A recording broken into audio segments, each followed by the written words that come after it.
Slavoj Zizek, you wrote about former British Prime Minister Tony Blair, who's now the quartet's envoy, having a sort of fear of this process that was unfolding in the interviews that he's given. And he spoke about the fact that the West, as he defined it, needs to sort of manage the situation and the transition.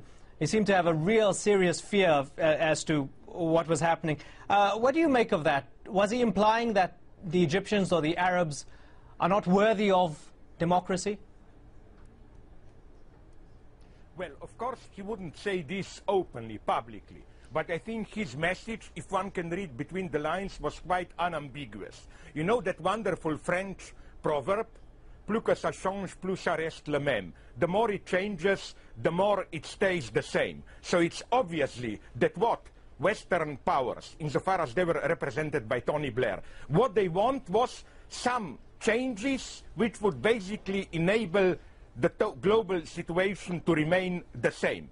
Against this, I would like to emphasize, totally agreeing with what Tariq just said, one point. You know how often in our multicultural era, where we all are suspicious about universalism, we like to hear how democracy, as we understand it, is something specifically Western. You should understand different cultures, and so on and so on.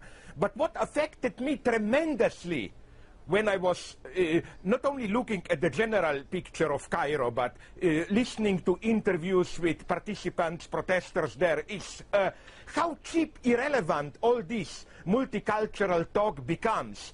There, where we are fighting a tyrant, we are all universalists. We are immediately solidary with each other. That's how you build universal solidarity, not with some stupid UNESCO multicultural respect. We respect your culture, you ours. It's the struggle for freedom. Here we have a direct proof, A, that freedom is universal, and B, especially a proof against that cynical idea somehow Muslim crowds prefer some kind of religiously fundamentalist dictatorship, whatever. No! What happened in Tunisia, what happens now in Egypt, it's precisely this universal revolution for dignity, human rights, economic justice. This is universalism at work. What we see daily in Egypt. One Egyptian protester said, "I'm proud that I'm Egyptian. I am proud for them. They gave us the lesson against this falsely respectful but basically racist prejudices. You know, oh, Arabs have their specific culture, they cannot really get it. They got it. They understand democracy by doing what they are doing better than we do in the West, in Western Europe, with our anti-immigrant parties and so on and so on. So I'm proud for them." I mean, again, here is universalism. This is the best argument that you can see on TV against all that trash about clash of civilizations and so on and so on. The moment you fight tyranny, we are solidary. No clash of civilizations. We all know what we mean. No miscommunication here. Tariq Ramadan, what do you think of that? I mean, looking at the possible alternatives on offer, can Islamism or any relationship to political Islam and secular liberal democracy work together in any future of Egypt or any other country in the region?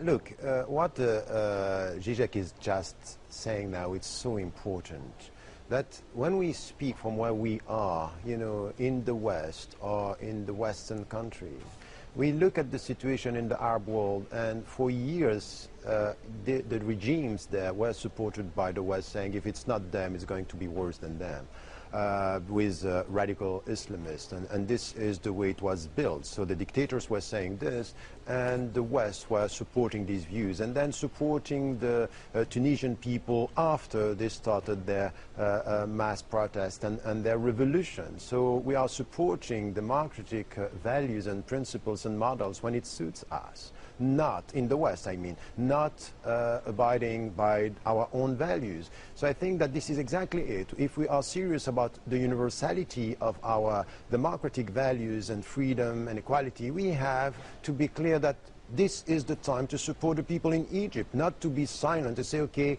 wait and see, and we'll see what the army, and why? Because we are protecting security and we are protecting the state of Israel. And Israel government saying we are supporting Mubarak because if it's not Mubarak, it's going to be, Islamist. What is this? What is this logic saying that the security of Israel is going to be a reality with dictatorships around Israel? It's interesting that you say that. I mean, I want to ask you about this this fear of radical Islam, which we seem to hear throughout the airwaves, particularly here in the United States, in Europe, etc. Do you think that if that was a real and tangible fear, that a country like perhaps Saudi Arabia might have been mentioned a long, long time ago, where women don't have many rights, they can't drive, women, for example, people can be sentenced to death for things like witchcraft and sorcery in a place like Saudi Arabia, yet they've signed a $60 billion arms deal with the United States. Do you think that if this fear of a radical interpretation of Islam was sincere, that a place like Saudi Arabia would be at the center of the debate and not Egypt or any other place? Exactly. I think that if we are serious about that, how come we are speaking about human rights and women's rights, and we are supporting from the States the Saudi Arabian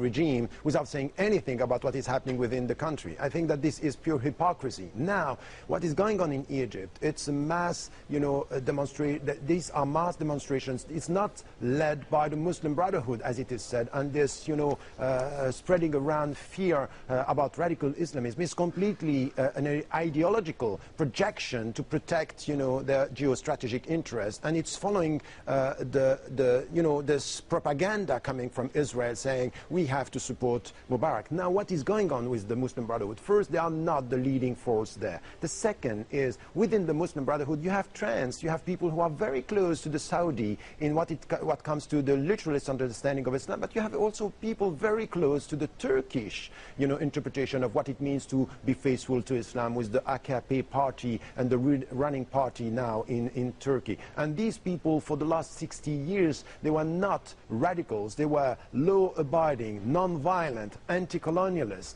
and they want freedom. The point is not this. We are talking now about women. We are talking about democratic processes.